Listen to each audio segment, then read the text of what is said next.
Hello, you. You're looking well today. I'd like to read for you the story of the Oblong Box by Edgar Allan Poe. Some years ago, I engaged passage from Charleston to the city of New York in the fine packet ship Independence, Captain Hardy. We were to sail on the 15th of the month, June, weather permitting, and on the 14th I went on board to arrange some matters in my stateroom. I found that we were to have a great many passengers, including a more than usual number of ladies. On the list were several of my acquaintances, and among other names I was rejoiced to see that of Mr. Cornelius Wyatt, a young artist, for whom I had entertained feelings of warm friendship. He had been with me a fellow student at university, where we were very much together. He had the ordinary temperament of genius, and was a compound of misanthropy, sensibility, and enthusiasm. To these qualities he united the warmest and truest heart which ever beat in a human bosom. I observed that his name was carded upon 3 staterooms, and upon again referring to the list of passengers, I found that he had engaged passage for himself, wife, and 2 sisters, his own. The staterooms were sufficiently roomy, and each had 2 berths, one above the other. These berths, to be sure, were so exceedingly narrow as to be insufficient for more than one person. Still, I could not comprehend why there were 3 staterooms for these 4 persons. I was, just at that epoch, in one of those moody frames of mind which make a man abnormally inquisitive about trifles, and I confess with shame that I busied myself in a variety of ill-bred and preposterous conjectures about this matter of the supernumerary stateroom. It was no business of mine, to be sure, but with none the less pertinency did I occupy myself in attempts to resolve the enigma. At last I reached a conclusion which wrought me in great wonder why I had not arrived at it before. "It is a servant, of course," I said. "What a fool I am not sooner to have thought of so obvious a solution." And then I again repaired to the list. But here I saw distinctly that no servant was to come with the party, although in fact it had been the original design to bring one, for the words "and servant" had been first written and then overscored. "Oh, extra baggage, to be sure," I now said to myself. "Something he wishes not to be put in the hold, something to be kept under his own eye. Ah, I have it, a painting or so, and this is what he'd been bargaining with Nicolino the Italian." This idea satisfied me, and I dismissed my curiosity for the nonce. Wyatt's 2 sisters I knew very well, and most amiable and clever girls they were. His wife he had newly married, and I had never yet seen her. He had often talked about her in my presence, however, and in his usual style of enthusiasm he described her as of surpassing beauty, wit, and accomplishment. I was therefore quite anxious to make her acquaintance. On the day in which I visited the ship, the 14th, Wyatt and party were also to visit it. So the captain informed me, and I waited on board an hour longer than I had designed, in hope of being presented to the bride. But then an apology came. Mrs. W. was a little indisposed, and would decline coming on board until tomorrow at the hour of sailing. The morrow having arrived, I was going from my hotel to the wharf, when Captain Hardy met me, and said that, owing to circumstances, a stupid but convenient phrase, he rather thought the Independence would not sail for a day or 2, and that when all was ready he would send up and let me know. This I thought strange, for there was a stiff southerly breeze, but as the circumstances were not forthcoming, although I pumped for them with much perseverance, I had nothing to do but to return home and digest my impatience at leisure. I did not receive the expected message from the captain for nearly a week. It came at length, however, and I immediately went on board. The ship was crowded with passengers, and everything was in the bustle of the attendant upon making sail. Wyatt's party arrived in about 10 minutes after myself. There were the 2 sisters, the bride, and the artist, the latter in one of his customary fits of moody misanthropy. I was too well used to these, however, to pay them any special attention. He did not even introduce me to his wife, this courtesy devolving perforce upon his sister Marian, a very sweet and intelligent girl, who, in a few hurried words, made us acquainted. Mrs. Wyatt had been closely veiled, and when she raised her veil in acknowledging my bow, I confess I was profoundly astonished. I should have been much more so, however, had not long experience advised me not to trust with too implicit a reliance the enthusiastic descriptions of my friend, the artist, when indulging in comments upon the loveliness of woman. When beauty was the theme, I well knew with what facility he soared into the regions of the purely ideal. The truth is, I could not help regarding Mrs. Wyatt as a decidedly plain-looking woman. If not positively ugly, she was not, I think, very far from it. She was dressed, however, in exquisite taste, and then I had no doubt that she had captivated my friend's heart by the more enduring graces of the intellect and soul. She said very few words, and passed at once into her stateroom with Mr. W. My old inquisitiveness now returned. There was no servant, that was a settled point. I looked, therefore, for the extra baggage. After some delay, a cart arrived at the wharf with an oblong pine box, which was the very thing that seemed to be expected. Immediately upon its arrival we made sail, and in a short time we were safely over the bar and standing out to sea. The box in question was, as I say, oblong. It was about 6 feet in length by 2.5 in breadth. I observed it attentively and liked to be precise. Now, this shape was peculiar, and no sooner had I seen it than I took credit to myself for the accuracy of my guessing. I had reached a conclusion, it will be remembered, that the extra baggage of my friend the artist would prove to be pictures, or at least a picture, for I knew he had in several weeks been in conference with Nicolino. And now here was a box which, from its shape, could possibly contain nothing in the world but a copy of Leonardo's Last Supper. And a copy of this very Last Supper, done by Rubini the Younger at Florence, I had known for some time to be in the possession of Nicolino. This point, therefore, I considered as sufficiently settled. I chuckled excessively when I thought of my acumen.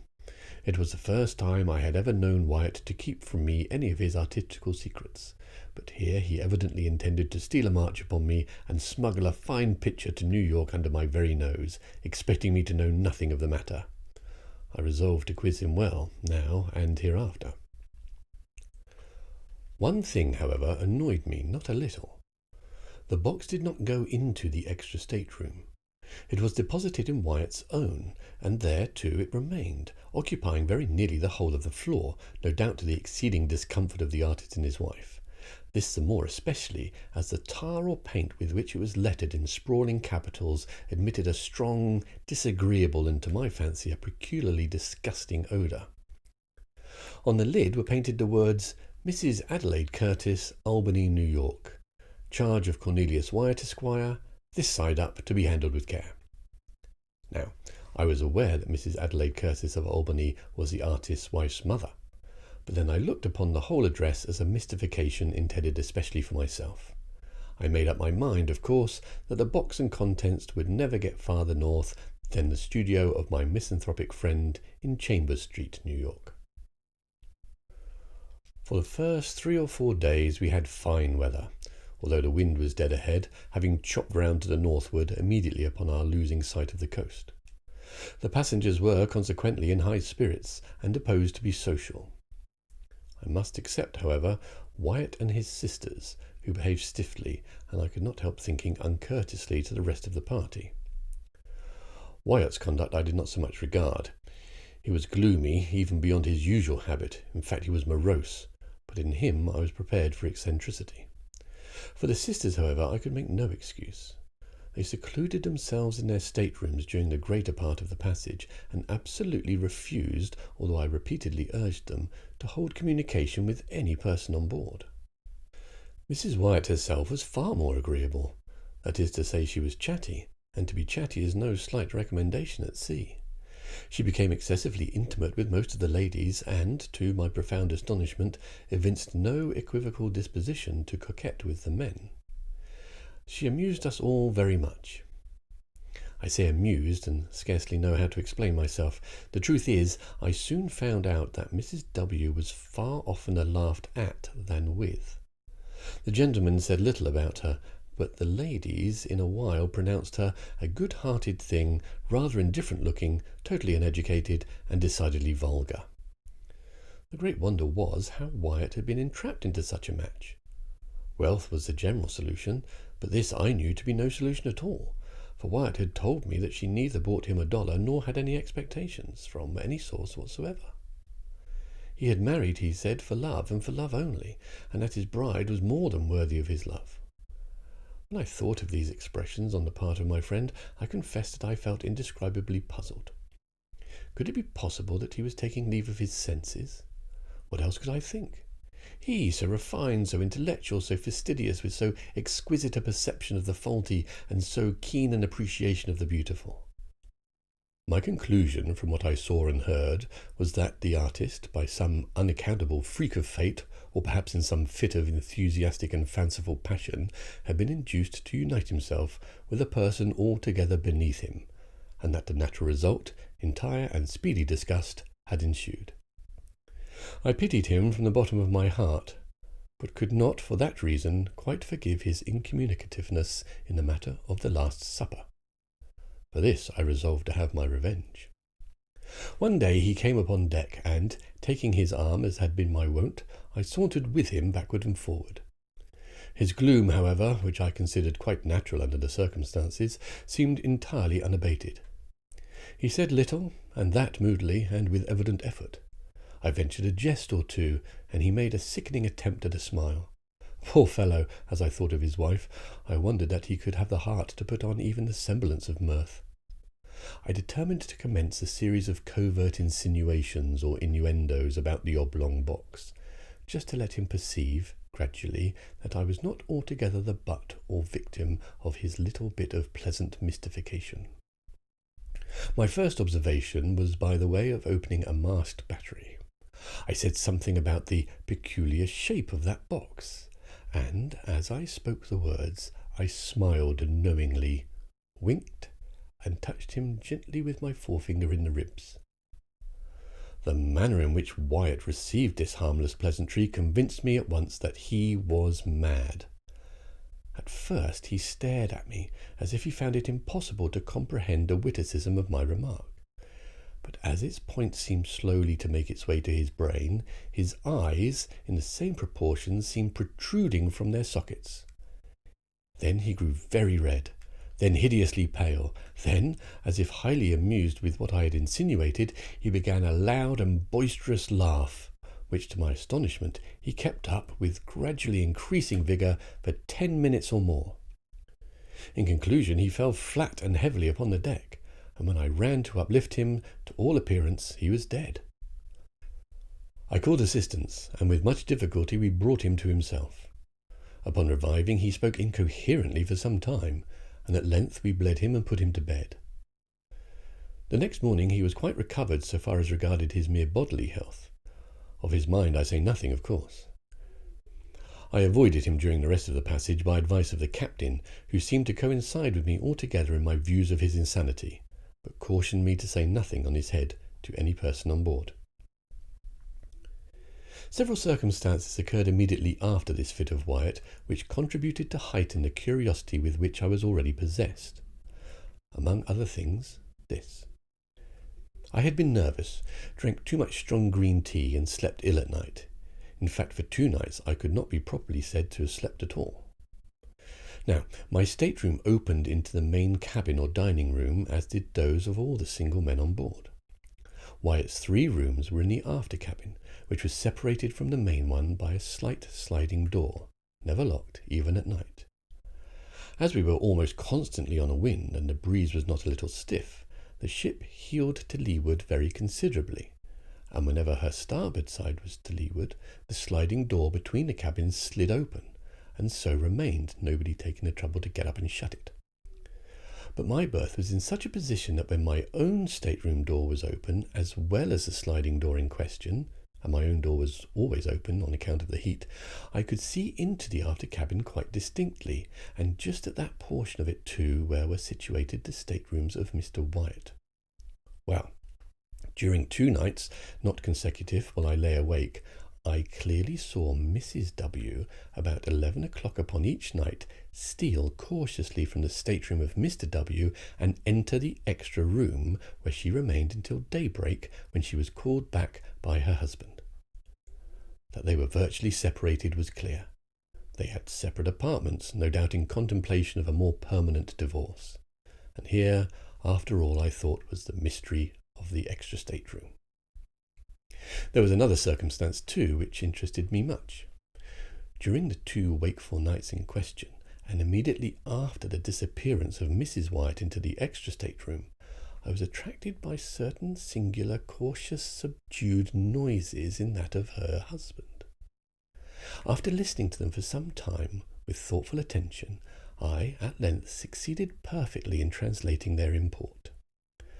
They were sounds occasioned by the artist in prying open the oblong box by means of a chisel and a mallet, the latter being apparently muffled or deadened by some sort of woolen or cotton substance in which his head was enveloped.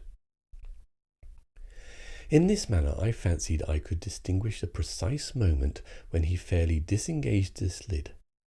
Also that I can determine when he removed it altogether, and when he deposited it upon the lower berth in his room.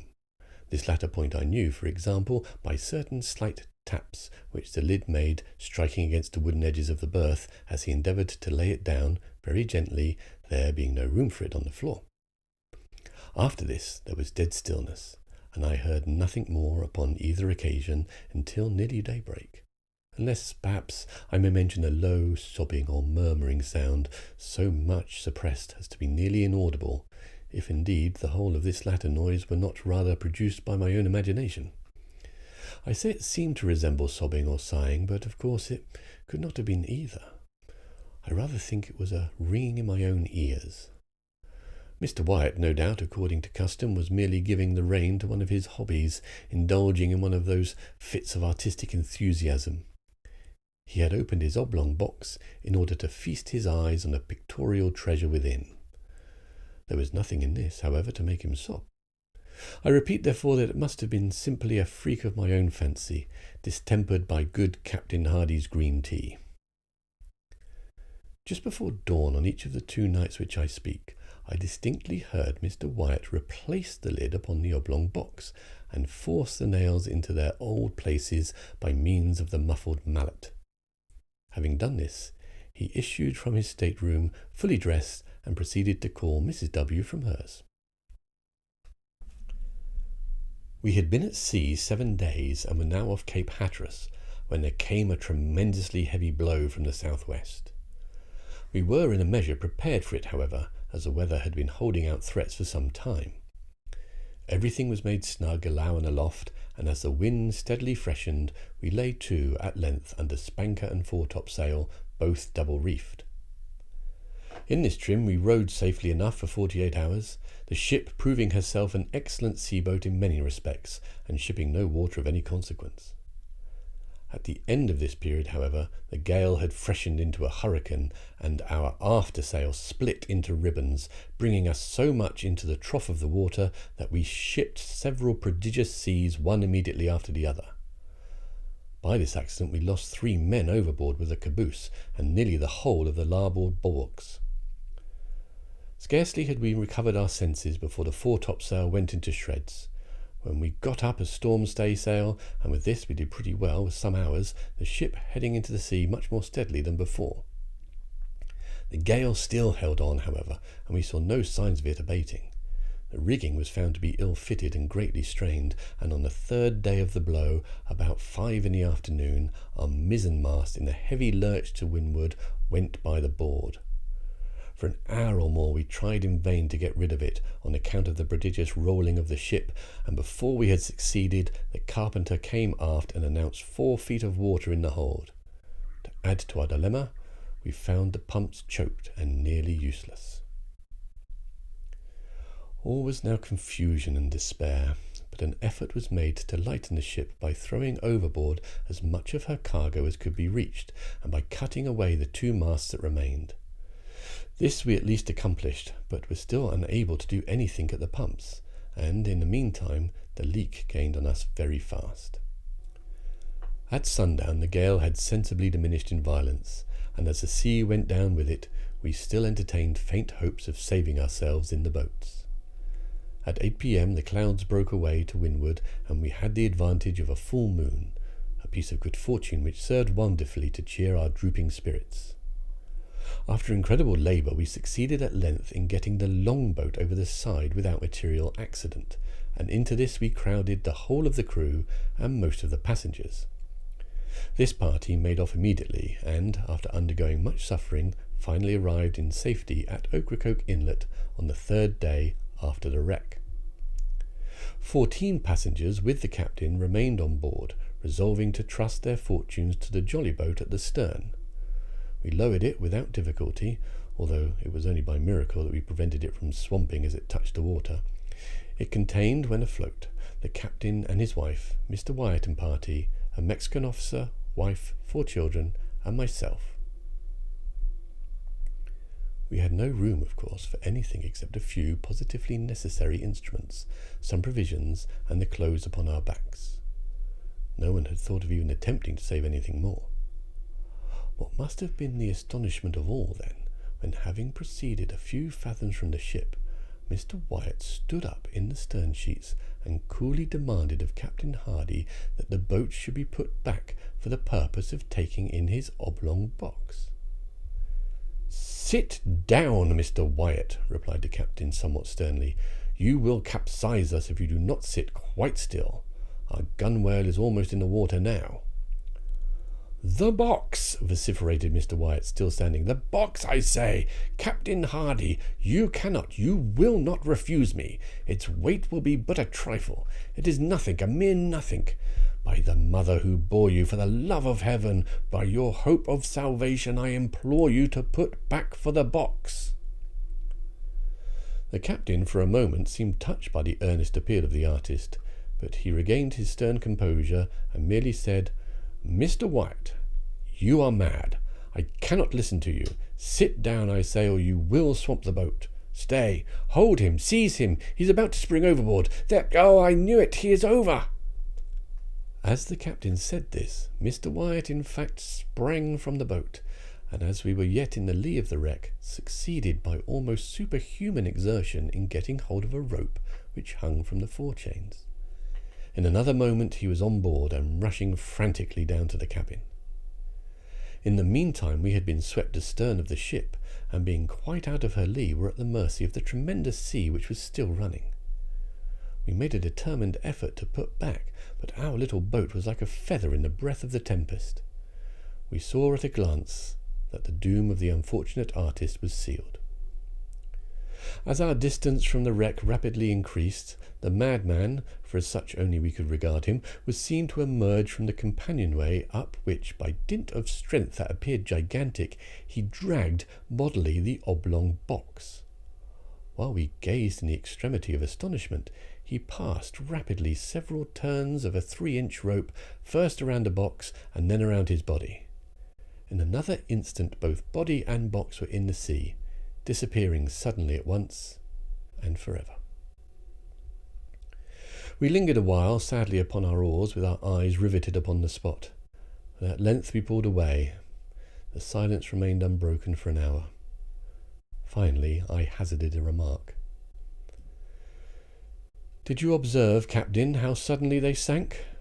Was that not an exceedingly singular thing? I confess I entertained some feeble hope that his final deliverance, when I saw him lash himself to the box and commit himself to the sea." "They sank as a matter of course," replied the captain, "and that like a shot. They will soon rise again, however, but not till the salt melts." "The salt!" I ejaculated. "Hush!" said the captain, pointing to the wife and sisters of the deceased. "We must talk of these things at a more appropriate time." We suffered much and made a narrow escape, but fortune befriended us as well as our mates in the longboat. We landed, in fine, more dead than alive, after 4 days' intense distress, upon the beach opposite Roanoke Island. We remained here for a week. We were not ill-treated by the wreckers, and at length obtained passage to New York. About a month after the loss of the Independence, I happened to meet Captain Hardy in Broadway. Our conversation turned naturally upon the disaster, and especially upon the sad fate of poor Wyatt. I thus learned the following particulars. The artist had engaged passage for himself, wife, 2 sisters, and a servant. His wife was indeed, as she had been represented, a most lovely and most accomplished woman.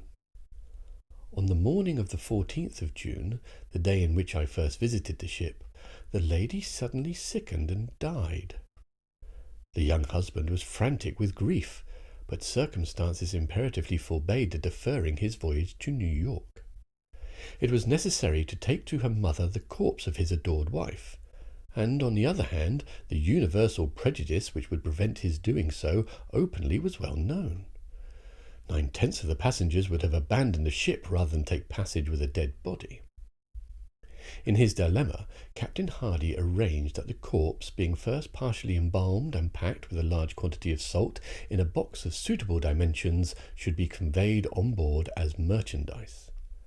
Nothing was to be said of the lady's decease, and, as it was well understood that Mr. Wyatt had engaged passage for his wife, it became necessary that some person should personate her during the voyage. This the deceased lady's maid was easily prevailed on to do. The extra stateroom originally engaged for this girl during her mistress's life was now merely retained. In this stateroom the pseudo-wife slept, of course, every night, and in the daytime she performed to the best of her ability the part of her mistress, whose person, it had been carefully ascertained, was unknown to any of the passengers on board. My own mistake arose, naturally enough, through too careless, too inquisitive, and too impulsive a temperament. But of late it is a rare thing that I sleep soundly at night. There is a countenance which haunts me, turn as I will. There is an hysterical laugh which will forever ring within my ears. And that, my friend, is the end of the story. I hope you enjoyed it. Take care of yourself.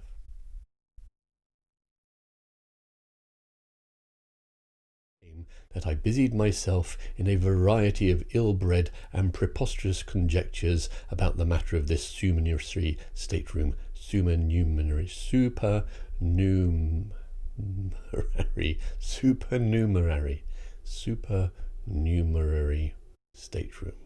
of the supernumerary stateroom. When beauty was the theme, I knew well with what facility he should into the person. I had reached a conclusion, it will be